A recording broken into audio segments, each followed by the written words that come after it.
carried across London yesterday to the Department for Transport's head office. One representing each death on so-called smart motorways between 2014, when they were introduced, and 2019. The government's target was to turn all motorways into smart lanes by 2025. But a report from the Commons Transport Select Committee this morning has said that those plans should be suspended. Well, Claire Mercer founded the group Smart Motorways Kill after her husband, Jason, was killed on the M1 in 2019, and she led the procession yesterday and joins us live now. Claire, I'm so sorry for your loss, and we've been talking this morning about, frankly, how frightening smart motorways are. Yesterday, the Transport Select Committee said, let's put them on pause because the safety data isn't strong enough. You know the tragedy of smart motorways. Just talk to us about Jason and what happened. He had a minor collision on the M1 junction 34. They were at a sign that said no hard shoulder for 4 miles. There was no sign saying that there was a refuge area a mile out of sight. They couldn't get out of the live running lane because of the crash barrier, and they themselves couldn't get over the crash barrier because there was a 30-foot drop onto the slip road below. So they were stranded in a live running lane. And what happened? And a HGV came along and ploughed into them because HGVs can't manoeuvre in the same distance that a Fiat 500 can. It never stood a chance. So it ploughed into them, killed them instantly, and even when they were dead across all 4 lanes of the road and it was a scene of utter carnage, even then the technology didn't pick them up. It relied on members of the public phoning in. They were dead on the road for 6 minutes before the road was even closed. Claire, I'm astonished that you're able to talk about it like this to the nation, but it's so important that you do. How are you now? How are you managing? I haven't grieved. We're 2.5 years down the line and I haven't grieved. The campaign is a deflection. You know, I've had 2 years of counselling to tell me that. But at least we're achieving something, you know. And I don't know when and if I'll ever get to grieve, but hopefully this is stopping it happening to other people, because the Highways England had a very definite policy of not educating the public, because then they can't object to what they don't know about. So we've had to educate the public. We had leaflets translated into 10 languages. We have campaigned tirelessly for 2 years. I've spent a lot of my own money on this. I've given up my job. I just do this, you know, 12, 13, 14 hours a day. Just sat at home campaigning to educate the public, because if we'd read a story like this, if we'd heard about smart motorways, perhaps me and my husband would have said, what's a smart motorway? What are you meant to do? Because I don't even know if he knew what one was. No. And what happened to your husband is just one example of dozens of deaths in very similar situations. Yes. What is your counterpoint to the argument that the authorities keep putting forward, which is, oh well, we'll increase the number of safe laybys, we'll put them closer together, maybe only half a mile apart? What would you say to that? Has your car ever broken down in a convenient spot? It could be 500 metres away. If your car will not reach that spot, it will not reach that spot, and you are still stranded in a live running lane. I mean, I get the chills listening to you. You know, I literally go cold. And you're absolutely spot on, Claire, that until you hear about smart motorways, know about smart motorways, you don't really understand them. But the point where you really wish you understood them is when you're driving on one, because that's the point where you think, goodness me, what on earth do I do? Where is the refuge?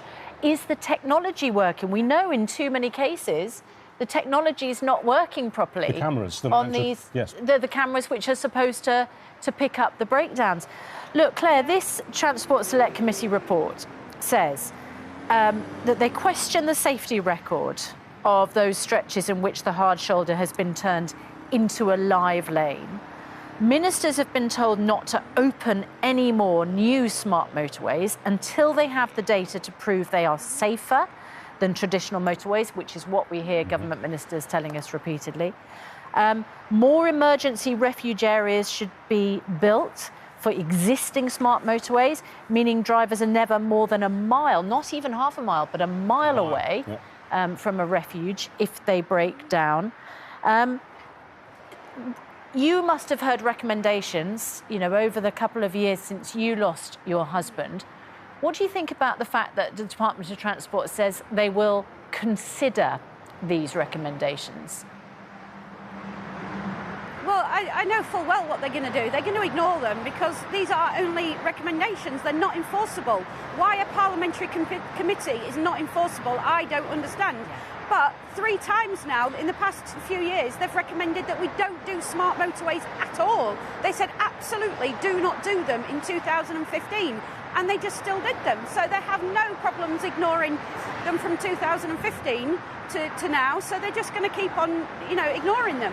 And it's all just talk. We just need to stop them now. We just need to turn the first lane off and have the hard shoulder back. The point is, isn't it? I don't know if you feel this, but when I do a lot of motorway driving, and when I'm on a section of smart motorway, and I was referring to this earlier in the programme, and I see a school bus or a school coach off on a school day trip or maybe going on a holiday, my heart sinks. Yeah. Because exactly. what if a school bus were to break down? Exactly. And why wouldn't it? You know, I mean, they're not sort of miraculous machines. They break down like everything else. What if a school bus breaks down on what used to be the hard shoulder, but which is now a very active lane, and there are dozens and dozens of lorries barrelling down that lane every minute? I mean, it doesn't bear thinking about, does it, Claire? Well, that was actually the placard that I was carrying yesterday. Will you listen when it is a coach full of school children on a day trip? That was actually the placard I was carrying yesterday, because it is a reoccurring nightmare of mine. Because it will happen, because this is the carnage with just a few hundred miles of smart motorway. They are trying to turn the entire country's motorway network into these things. And you were saying about people contacting you saying they're disabled or they've got someone in a wheelchair. This is why we're having to bring disability discrimination claims as well, because if able-bodied people are, you know, in danger, disabled people are sitting ducks. And how can they even do this? You're not legally allowed to discriminate against disabled people, and yet they've done that.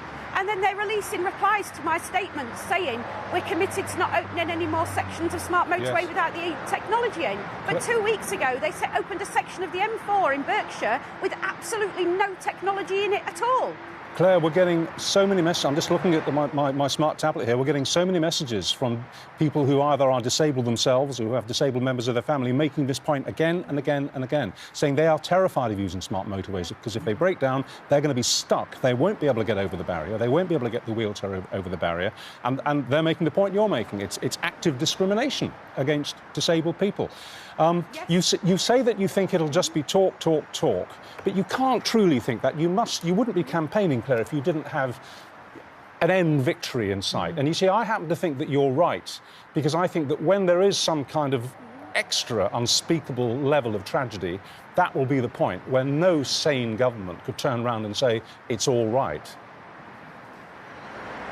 Exactly. Well, I mean, we're having to campaign because all they're doing is talking. There's been 10 reviews into smart motorways this year alone. It's all just talking. We're just paying people to sit on their bums and talk about smart motorways. Nobody's actually having to do anything. That's why we had to carry coffins to Westminster yesterday. And we're having to fight this because nobody else is doing it. They just talk about it. One viewer here says that she saw a car that nearly hit a car that had broken down in what was the hard shoulder but was now a live lane, nearly hit it. She managed to pull in a bit further on. She called Highways England. They didn't know about it. Exactly. They didn't know about it until she called them. That's what our member of staff said as well when Absolutely they reported the breakdown on the M23. Called 999. They didn't know. So actually, these are smart motorways. Relying on the wisdom of other drivers, aren't they? Claire, thank you so much for your interview, and you know, it'll break the hearts and chill the bones of anybody watching. I'm so sorry for your loss. Thank you so much. But one thing I do want to say, your husband would be so proud of you for what you're doing. He would be so proud of you. Thank you. And we are very grateful to you. Thank you. So this report stopped short of calling for smart motorways to be scrapped altogether, but it has urged ministers to consider changing to controlled versions where the hard shoulder is back in use and the speed limit varied to manage congestion. I mean, that sounds like scrapping smart motorways, That doesn't sounds it? like to me. You're going to switch back from live lanes to hard shoulder.